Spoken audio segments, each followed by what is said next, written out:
Ahora veamos el siguiente capítulo. Comportamiento a flexión y cortante de vigas.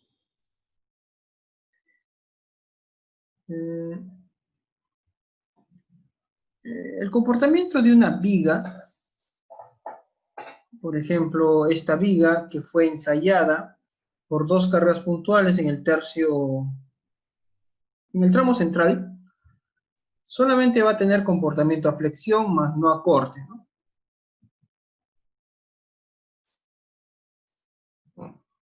Entonces, si nosotros tenemos una viga a la cual le colocamos cargas puntuales en el tercio,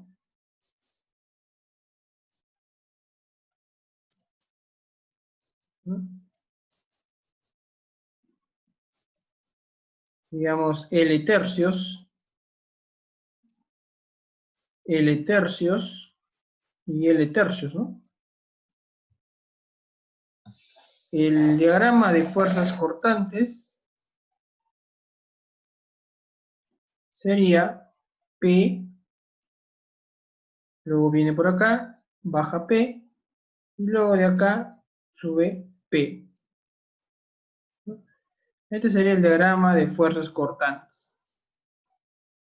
Esto es negativo y esto es positivo. Y el diagrama de momentos flectores sería P por L tercios, acá, ¿no? P por L tercios, P por L entre 3, después es constante, luego sube P por L entre 3 también, ¿no? Ahí. Y esto es positivo. Y esto sería mi diagrama de momentos flectores.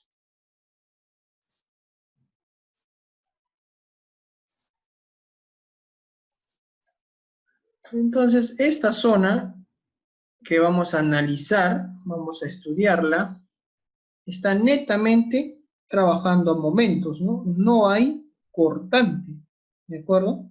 No hay cortante, no hay deformaciones por corte. Todo es momento, al 100%. No hay fuerzas cortantes. El comportamiento de nuestra viga va a ser igual al 100% a flexión en el tramo central.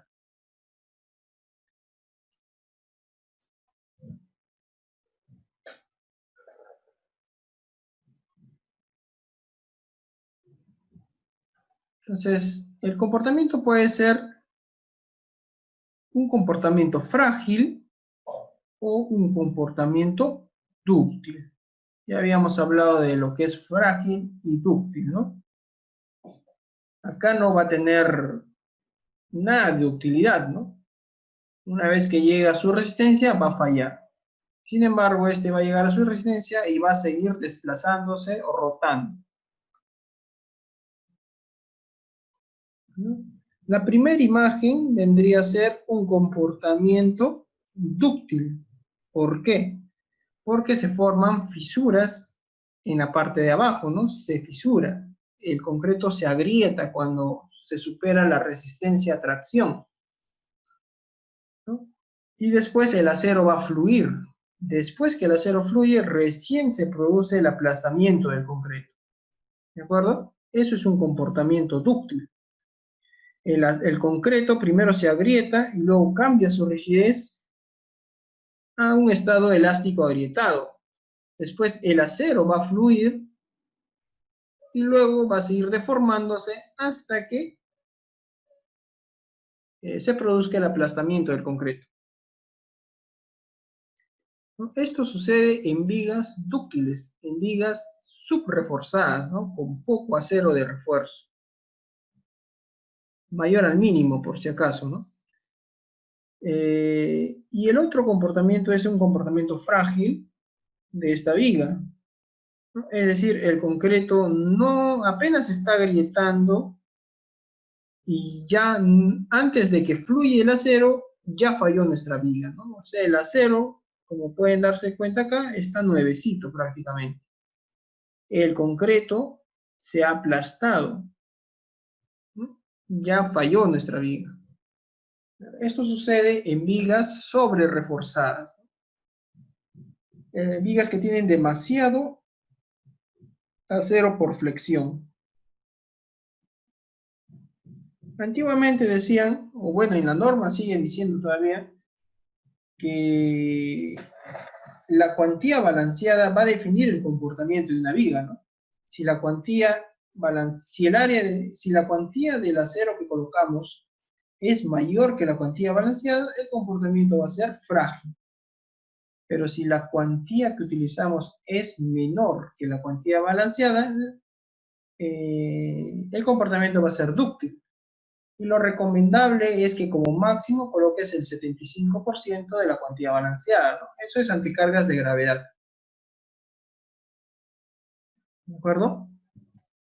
Cargas de gravedad no tiene que ver con temas de aspecto sísmico, ¿no? Netamente cargas de gravedad. Ahora, eso ya lo sabemos por pregrado, ¿no? En pregrado nos han enseñado estas cosas.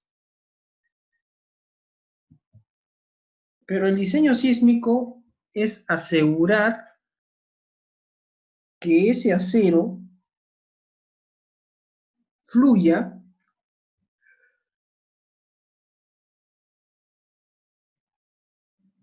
primero y después que se produzca el aplastamiento del concreto,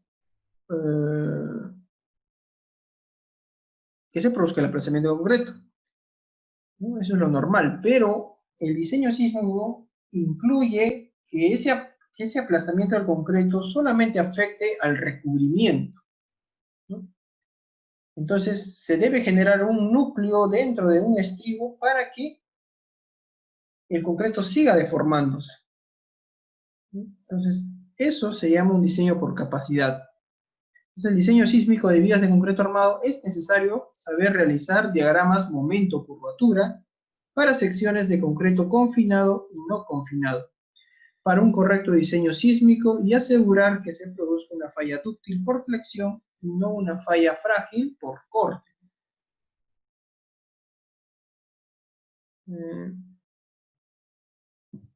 Entonces, el diseño sísmico de una viga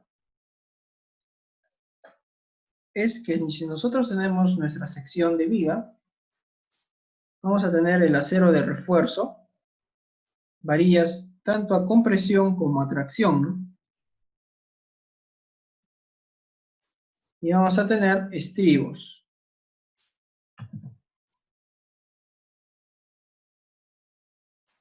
Entonces, lo que tenemos que hacer es inicialmente cargar esta viga, ¿no? Y se va a producir flexión. Entonces, lo primero que debe ocurrir es el agrietamiento de la sección. Entonces, eso lo podemos representar en un gráfico, al cual le vamos a llamar diagrama momento curvatura. ¿De acuerdo? Entonces, el primer punto vendría a ser una curvatura de agrietamiento de la sección y un momento de agrietamiento. Cracking, agrietamiento. Entonces, ahí es donde se produce la primera fisura. Y el concreto se va a fisurar. Inicialmente va a tener una rigidez, digamos ahí, y luego su rigidez va a cambiar. Bueno, el puntito lo podemos dibujar un poco más allá, ¿no? Digamos por acá. Entonces, primeramente va a tener esa rigidez, ¿no? Esa rigidez va a tener nuestra sección hasta que llegue al punto de agrietamiento. Una vez que llegue al punto de agrietamiento, nuestra sección se va a agrietar, agrietar, ¿no? Se agrieta, se deforma y se agrieta, se agrieta, se agrieta. ¿no? Hasta el punto donde el acero de refuerzo va a fluir. Entonces, este acero fluye, ¿de acuerdo? Va a fluir. Una vez que fluye ese acero, sería este el siguiente punto, que le vamos a llamar curvatura de fluencia, o de primera fluencia. Y el de acá sería momento de la primera fluencia. Entonces, el acero fluye. Eso sería otro tramo. ¿Correcto? Entonces, primero es elástico y se agrieta en este punto. Empieza a agrietarse hasta el punto en que el acero va a fluir. Una vez que el acero fluya, eh, una vez que fluya, el concreto va a llegar a deformaciones donde se va a producir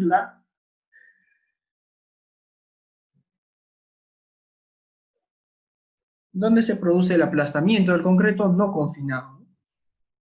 Y eso más o menos es por acá, en este punto, donde se le conoce como una curvatura nominal, y por acá hay un momento nominal. ¿De acuerdo? En este punto, el concreto, que más o menos va a estar por acá, todo este concreto de acá, que está fuera del estribo, se aplasta. Entonces va a llegar el aplastamiento del concreto no confinado. Bueno, entonces, de toda esta sección que te queda de concreto, porque toda la sección de acá abajo ya prácticamente no funciona, porque se ha agrietado, toda esta sección del concreto es una sección a compresión. Eh, el concreto se aplasta, ¿no? Ya llega a su máxima deformación del concreto no confinado, que todo el mundo lo conoce, ¿no? La deformación del concreto, digamos, no confinado, el concreto máximo del concreto no confinado va a ser igual a 0,003. Esto está en el ACI, ¿no? Normado en el ACI. Cuando el concreto llega a esta deformación, ya la sección termina, ¿no? Se aplasta. Sin embargo, el diseño sísmico nos va a permitir que el concreto tenga mayores deformaciones que esta deformación que indica el reglamento. ¿De acuerdo? Entonces, eso es todo esto de acá. El concreto confinado, ¿no? Todo este concreto confinado nos va a permitir, hasta que se aplaste ese concreto, ¿no? O hasta que tenga una deformación tan grande que eh, ahí termine nuestro concreto, ¿no? La curva esfuerzo de formación del concreto confinado, ¿no? Que más o menos es una deformación muy grande, ¿no? Deformación del concreto máxima o última, se conoce como deformación del concreto última, ¿no? Y esa deformación del concreto último va a depender, ¿no? Y va a ser este puntito que le vamos a llamar curvatura última, ¿no? Y está relacionado a un momento último, digamos. Aunque no debería llamarse momento último, pero le colocamos. Esto va a depender de la cantidad de estribos que le coloquemos, del diámetro del estribo, de la resistencia del estribo, todas esas condiciones, ¿no? Pero generalmente esto es mucho más grande que 0,015, ¿no? Mayores que eso. Entonces, de 0,03 a 0,015 es bastante. 0,003, 0,015 es bastante, ¿no? Entonces, el diseño sísmico es eso, que el concreto siga deformándose. ¿De acuerdo? Bueno, a esto no le vamos a llamar último, le vamos a llamar momento probable. ¿De acuerdo? Y está relacionado a una curvatura probable. ¿De acuerdo? ¿Se entendió? Esto es el diseño sísmico prácticamente, esta zona. Que la sección aún funcione después de haber sobrepasado lo que indica el reglamento de 0.003. ¿De acuerdo? Eso lo logramos con concreto confinado. Entonces, el secreto prácticamente de las deformaciones por flexión, todo lo sobre deformaciones por flexión, es conocer este diagrama momento-curvatura, ¿no? Si tú sabes hacer este diagrama, ya prácticamente puedes dominar este tema, ¿no? Todo sobre flexión.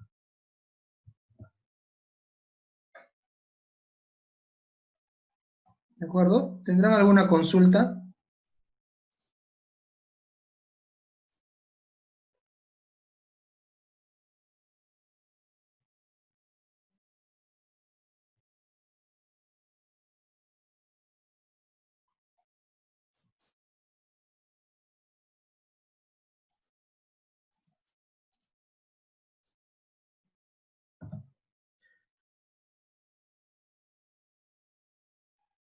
Entonces acá podemos ver varias curvaturas de secciones de vigas. Estos son diagramas momento-curvaturas que fueron normalizadas, ¿no? Para que no dependan de la unidad.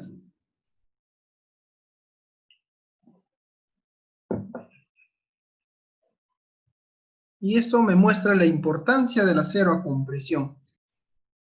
El acero a compresión no se diseña realmente, ¿no? Bueno, también podemos considerar la resistencia del acero a compresión, ¿no? Porque este acero en compresión sí nos va a aportar resistencia, pero es muy pequeña. Se puede calcular tranquilamente. ¿Se acuerdan de los temas de viga doblemente reforzada? Ya, eso es considerando el acero a compresión. Realmente la resistencia que te ayuda el acero a compresión es muy poca. Mayor importancia tiene el acero a compresión por temas de ductilidad, ¿no? Entonces, si nosotros tuviéramos una viga con una cuantía igual a 0.15, una cuantía igual a 0.15,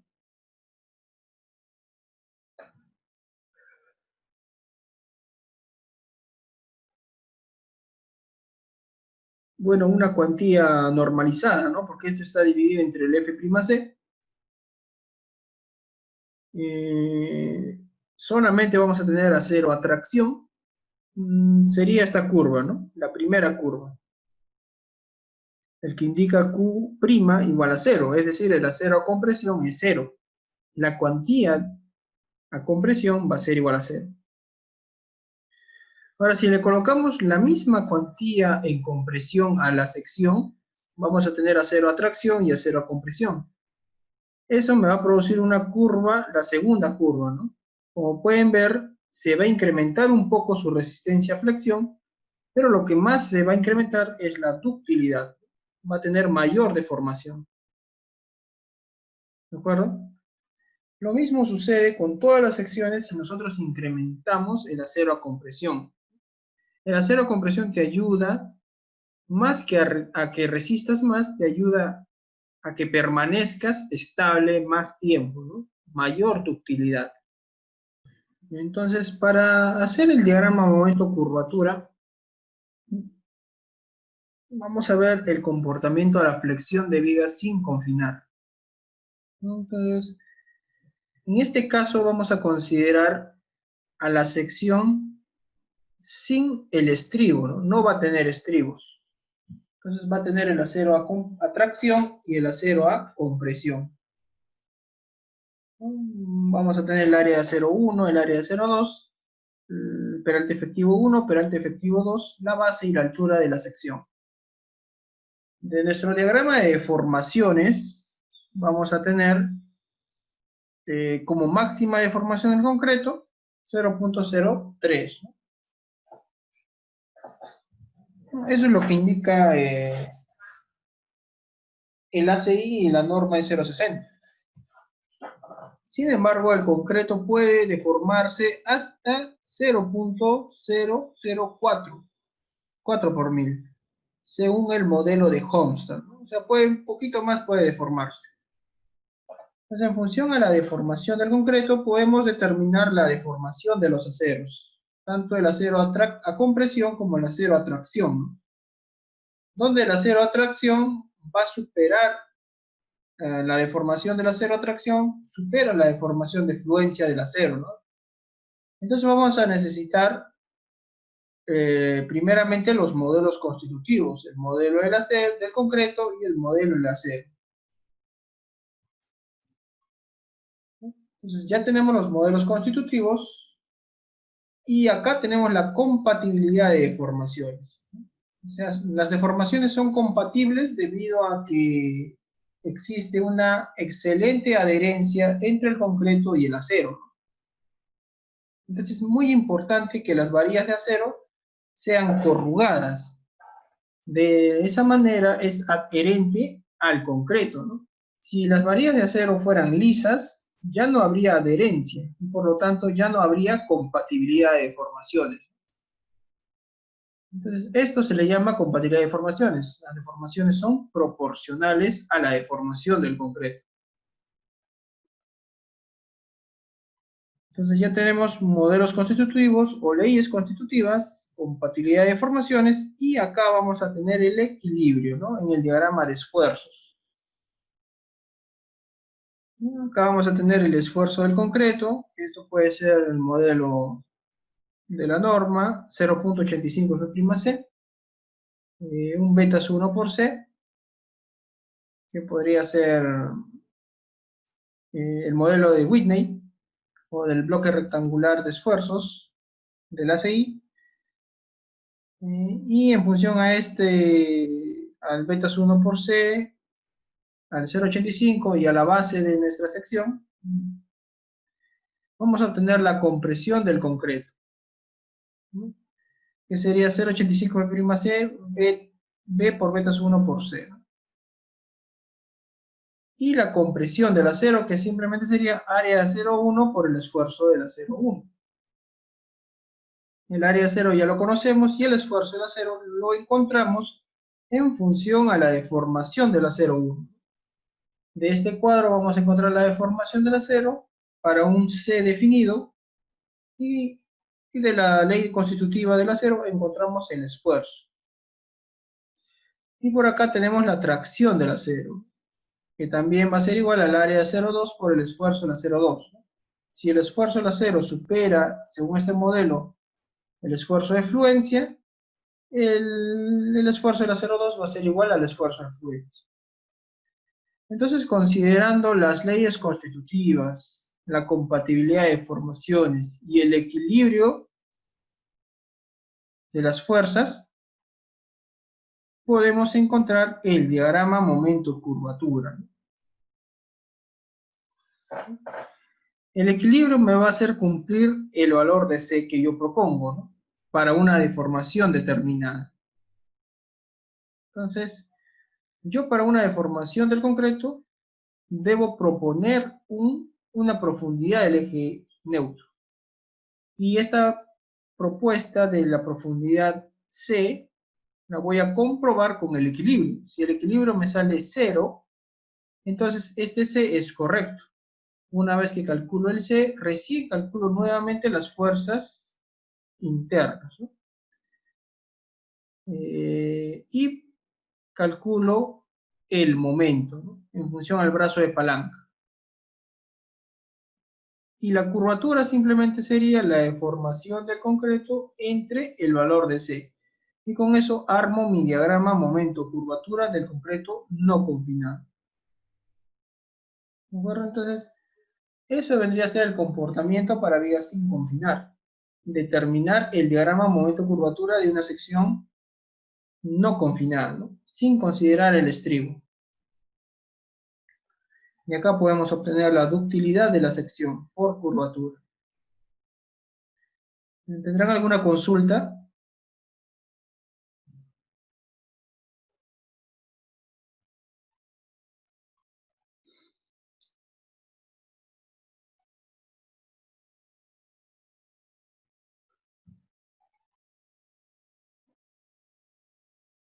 Bien.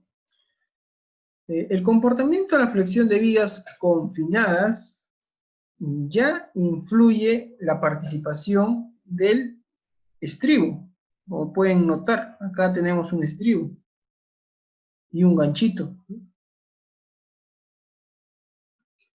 Entonces, también para hacer su diagrama momento-curvatura vamos a necesitar las leyes constitutivas tanto del concreto no confinado, como pueden verlo, la curva azul, y del concreto confinado, que es la curva roja. El concreto confinado va a tener mayor resistencia. Es decir, ya no vamos a tener un F'C, sino vamos a tener un F'CC, ¿no? Doble C. F'C del concreto confinado. Mayor resistencia y una mayor ductilidad. Entonces el concreto va a tener mayores deformaciones. ¿De acuerdo? Entonces, esta curva va a depender de cuánto acero yo le coloco, acero transversal. Cuántos estribos, cuánto espaciamiento, el diámetro, el esfuerzo de fluencia del acero, todo eso va a incluir. Y en función a eso vamos a determinar esta curva, ¿no? Que se conoce como la curva de Mander confinado. ¿De acuerdo? Y esta es la curva de Mander no confinado, que es el mismo del modelo de Popov. Entonces, si nosotros también consideramos la tracción del concreto, esfuerzo de formación del concreto, atracción, porque el concreto sí soporta tracciones, son pocas, son bajas, ¿no? Como pueden notar, la máxima tracción del concreto acá llega a 3.5, sin embargo, la máxima compresión del concreto llega a 35, ¿no? Es un 10% prácticamente de la resistencia a compresión. Y después empieza a decaer, ¿no? Entonces va a haber una deformación, atracción del concreto.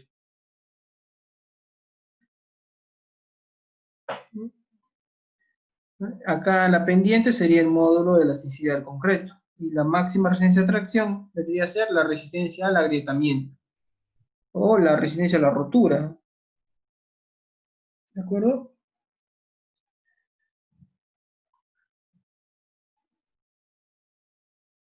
Y vamos a considerar el comportamiento del acero, tanto a tracción en este primer cuadrante, como a compresión en el tercer cuadrante. Entonces, la característica de una curva a tracción y a compresión no son iguales. Como pueden observar, la resistencia de una curva a compresión es mayor que la resistencia a una curva a tracción, mientras que la ductilidad de una curva a tracción es mayor que una ductilidad a compresión. Entonces, esa es la diferencia entre el acero a tracción y el acero a compresión. Entonces ya tenemos los modelos constitutivos. El equilibrio de las fuerzas, junto con la compatibilidad de formaciones, podemos obtener el diagrama momento-curvatura que ya les había mostrado, ¿no? Este diagramita es este.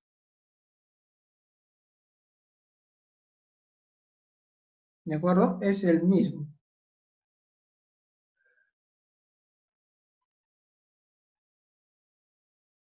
Por acá tenemos el punto de agrietamiento, que se determina cuando la deformación del concreto alcanza la deformación del concreto.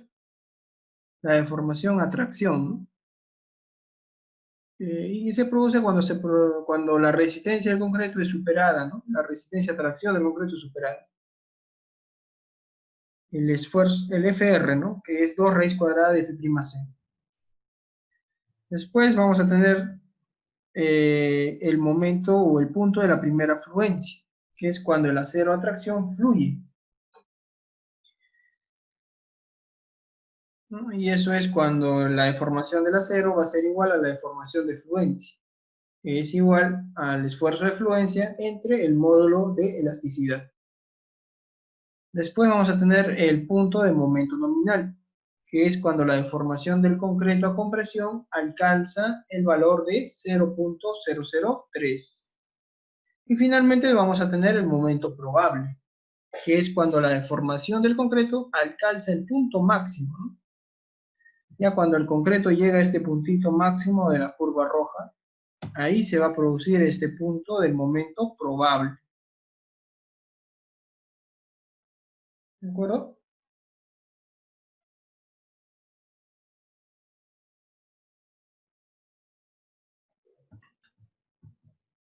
Entonces, la idea es que nuestra sección tenga la mayor curva posible, ¿no? La mayor ductilidad. ¿Y cómo vamos a lograr eso? Teniendo vigas subreforzadas y colocándole acero a compresión. De esa manera vamos a tener la mayor ductilidad posible.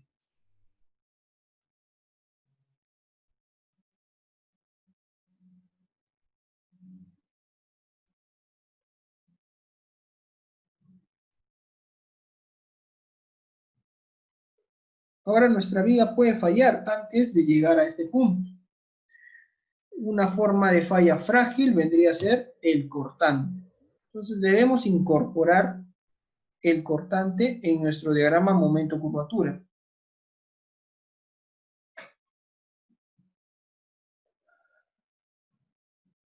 Entonces, este diagrama de cortante y ductilidad por cortante lo vamos a transformar y colocar dentro de este diagrama momento-curvatura y asegurarnos que la resistencia cortante sea mucho mayor que la resistencia a flexión, ¿no? Si la resistencia cortante es mayor que la resistencia a flexión, la falla va a ser por flexión, ¿sí o no? Sin embargo, si la resistencia cortante es menor que la resistencia a flexión, la falla va a ser por cortante, ¿no? Y una falla por cortante es una falla frágil, una falla indeseable, ¿no? Esto es lo que tenemos que cumplir siempre y tenemos que estar seguros de que esto ocurre en nuestra viga, ¿de acuerdo? La curva roja representa nuestro diagrama momento-curvatura. Vendría a representar la capacidad por flexión de la viga. Y la curva verde es el diagrama o la capacidad por cortante. Si nos damos cuenta, es muy superior, está por encima. Esto es un comportamiento ideal de una viga, que su capacidad por cortante sea mayor que su capacidad por flexión. Ya que si no, si ocurre esto, acá ocurre una interrupción, ¿de acuerdo? Una interrupción. Entonces, la viga que podía tener toda su deformación, su máxima ductilidad hasta el máximo punto, se va a ver interrumpido por el cortante. Entonces, la viga va a fluir, se va a comportar de la manera que deseamos, pero va a ser interrumpida por el cortante. Es decir, acá la falla va a ser por cortante. Y si no le colocamos los estribos necesarios, como indica el reglamento, se va a producir una falla indeseable, ¿de acuerdo? Y la capacidad de nuestra viga por flexión no va a llegar ni siquiera a la mitad. De hecho, esta curva diagrama o este diagrama momento curvatura es monotónicamente, ¿no? En un sismo esto no va a ocurrir. Generalmente la capacidad de una viga en un sismo va a ser a la mitad, nada más, no va a llegar a cubrir toda esa curvatura, ¿no? Pero eso ya se verá en otros temas.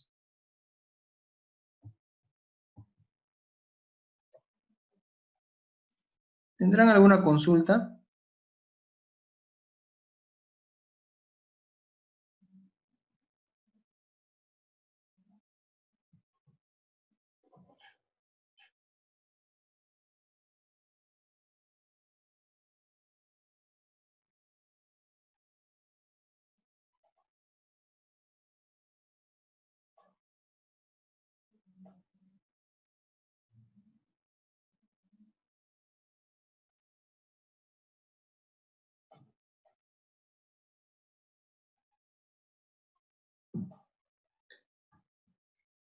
Entonces, esto es diagrama momento-curvatura o comportamiento a la flexión y cortante de vigas.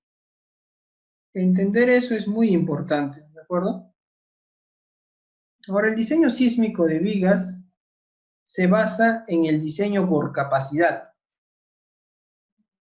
Y el diseño por capacidad se basa en la interpretación de la cadena dúctil. Eso es una analogía, la cual quiere decir que si nosotros tenemos eslabones frágiles, ¿no?, que traducido a nuestra estructura podría ser las columnas o los nudos, que pueden ser eslabones frágiles, muy resistentes, muy resistentes, pero tienen poca ductilidad, y basta un eslabón dúctil, que puede ser nuestra viga, es suficiente el eslabón dúctil para que toda esta cadena sea considerada dúctil. El eslabón dúctil va a tener poca, bueno, no tanta resistencia, pero va a tener una mayor ductilidad. Entonces, toda la cadena va a cumplir esto, ¿no? Va a tener una buena resistencia y va a tener una buena ductilidad. ¿De acuerdo? Eso es el concepto de la analogía de la cadena en diseño sísmico por capacidad.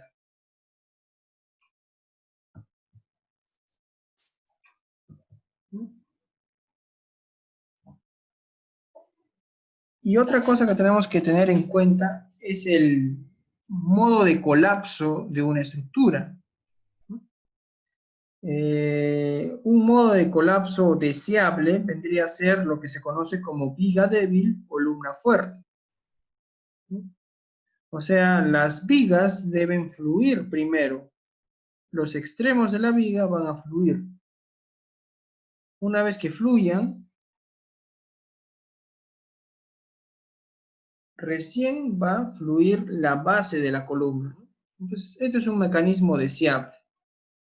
Un mecanismo aceptable es que fluya la parte superior de una columna, ¿no? Solo la parte superior.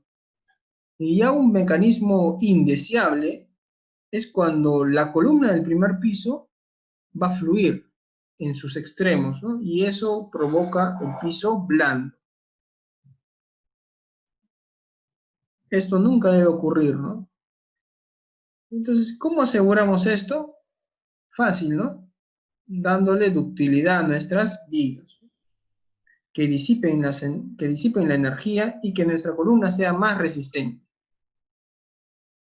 Entonces, lograr esto es un diseño por capacidad.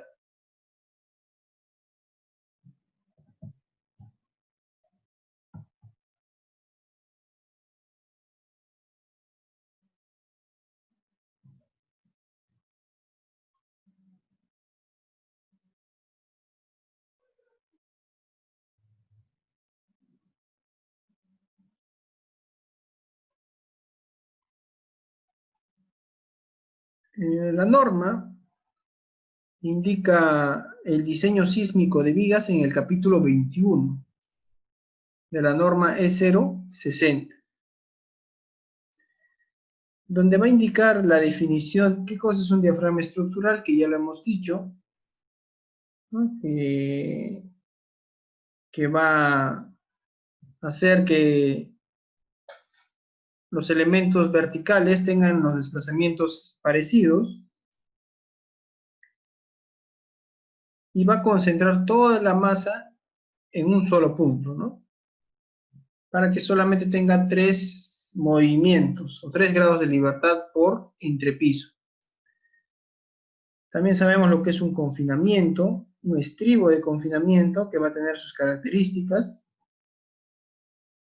Los elementos de borde son muy importantes, sobre todo en muros. Esto ya veremos bastante la próxima semana.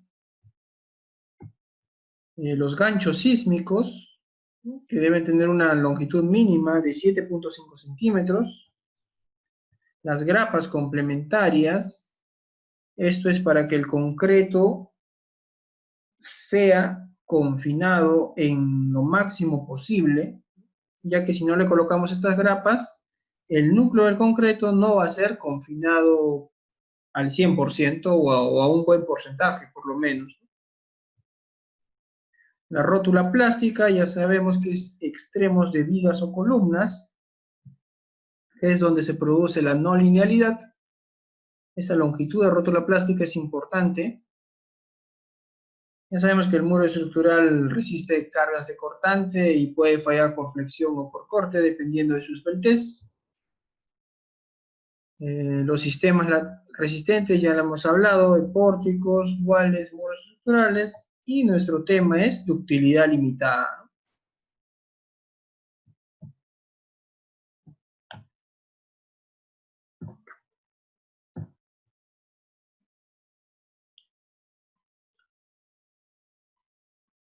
Ya sabemos que debemos considerar los elementos no estructurales.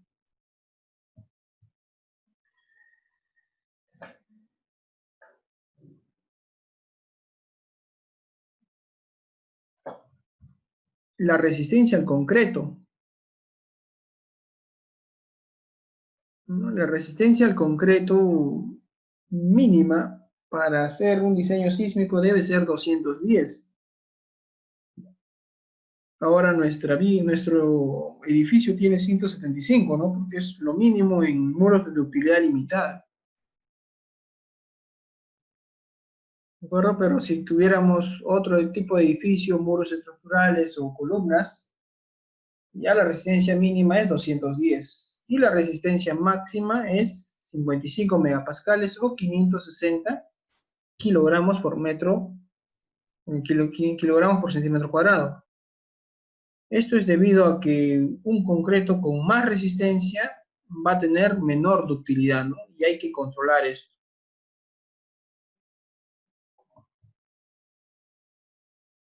¿No? Las características del acero, los empalmes mecánicos, ¿no? Que es una modernidad.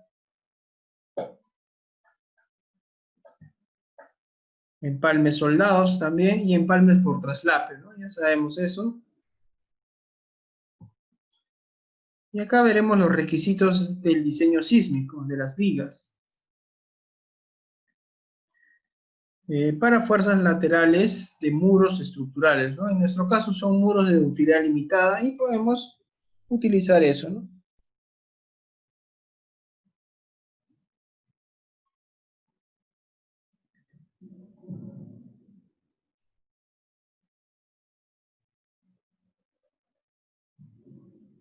Entonces, una viga se diferencia de un elemento vertical o de una columna o de un muro cuando la carga axial no excede del 10% de la resistencia a compresión, ¿no? 0.1 F'C AG. Si la carga última es menor a esta carga, o la carga axial última es menor que esta carga, entonces nuestro elemento se comporta como viga. Y en una viga la fuerza cortante va a depender de esto, ¿no? De los momentos probables. El momento probable, ¿no? Por ejemplo, nosotros vamos a tener nuestro pórtico, que va a tener cargas de gravedad amplificadas por sismo, y una carga lateral. Entonces, la carga de gravedad no se va a amplificar, ya no va a crecer, ahí se va a quedar, ¿no? Durante el sismo. Es permanente, es constante la carga de gravedad. Sin embargo, la fuerza sísmica o la fuerza horizontal sí es variable y se va a ir incrementando. Va a incrementar sus cortantes como incrementan sus momentos. Entonces nos damos cuenta que en los extremos de una viga o de una columna es donde tiene mayor momento. Ahí va a concentrarse el momento, se va a incrementar. Y va a llegar el punto en que ese momento supere el momento de agrietamiento, supere el momento de fluencia, supere el momento nominal e incluso puede llegar a ser igual al momento probable, ¿no? Por eso que tenemos que tener en cuenta toda la vida de la viga. Las deformadas y el cortante producto de esa fuerza sísmica, de ese momento, ¿no? O sea, nosotros vamos a aislar esta viga y vamos a tener este diagrama de cuerpo libre. Para hallar el cortante simplemente es equilibrio, ¿no? Sumatoria de fuerzas verticales va a ser igual a sumatoria de fuerzas de hacia arriba, son las mismas que hacia abajo, ¿no? Por lo tanto, el cortante último va a ser igual a W último por la luz libre entre 2. Y por este lado, en los extremos se van a generar los máximos momentos probables, y si hacemos equilibrio, sumatoria de fuerzas en un punto, obtenemos cuánto vale el cortante en el otro punto. Entonces el cortante va a ser igual al momento probable positivo más el momento probable negativo derecho entre la luz libre. Esta es nuestra formulita cuando el sismo ataca en este sentido. Si el sismo atacara en el otro sentido, la fórmula varía, ¿no? El cortante último izquierdo va a ser igual al W último por la luz libre entre 2 más el momento probable negativo en el lado izquierdo, más el momento probable positivo en el lado derecho, entre la luz libre. Entonces, este vendría a ser nuestra fórmula para cortar. Y ya sabemos que si cumplimos esta fórmula, vamos a asegurar la capacidad de nuestra viga.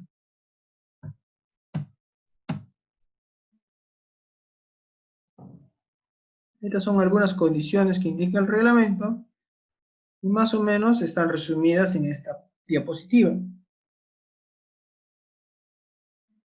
Nosotros tenemos acero longitudinal, mínimamente 2 barras y que cumpla una cuantía mínima,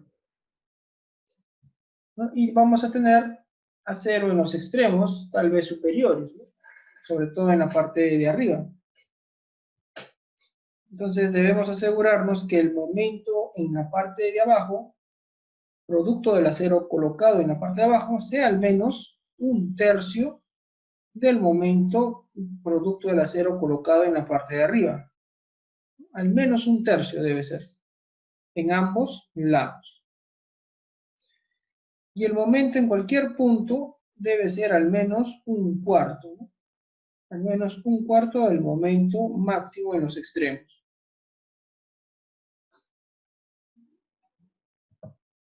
¿No? Ya sabemos el comportamiento de las vigas. Y también tenemos requisitos de los estribos. El primer estribo debe estar a 5 centímetros o menor que 10 centímetros, ¿no? El primer estribo. Y en una longitud que se puede considerar de rótula plástica, donde acaba de existir la no linealidad, como existe no linealidad, es decir, que las deformaciones del concreto son superadas, ¿no? Es mayor que el 3 por 1000. En esta zona se producen deformaciones muy grandes. Por lo tanto, los estribos deben ser poco espaciados, ¿no? Y cumple ciertas condiciones mínimas.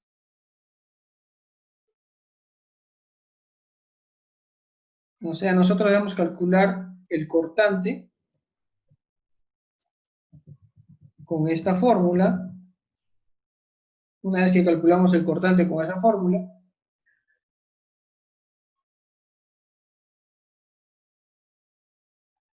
vamos a calcular la cantidad de estribos, ¿no? Y esos estribos los vamos a comparar con esto, ¿no? Debe ser menor que d cuartos, 10 veces el diámetro de la barra longitudinal o 24 veces el diámetro del estribo o 30 centímetros. Si el espaciamiento que hemos calculado con el cortante sale menor que esto, le colocamos el espaciamiento calculado. Pero si sale mayor que esto, vamos a tener que colocarle estos valores. ¿De acuerdo?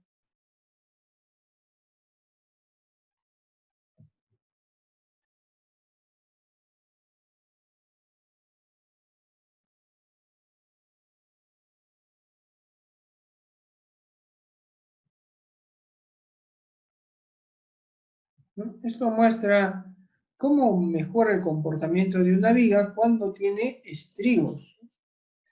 Por ejemplo, la primera curva es una viga sin estribos.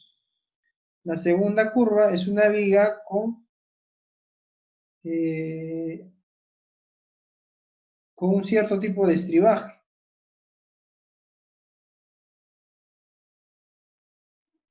¿no? Acá indica estribos de 3/16 de pulgadas a cada 2,5 centímetros. Y la tercera curva indica que la sección tiene estribos de 3/16, pero a cada pulgada y media, ¿no? Entonces vamos a tener mayor resistencia cuanto mayor estribos le coloquemos a nuestras vigas.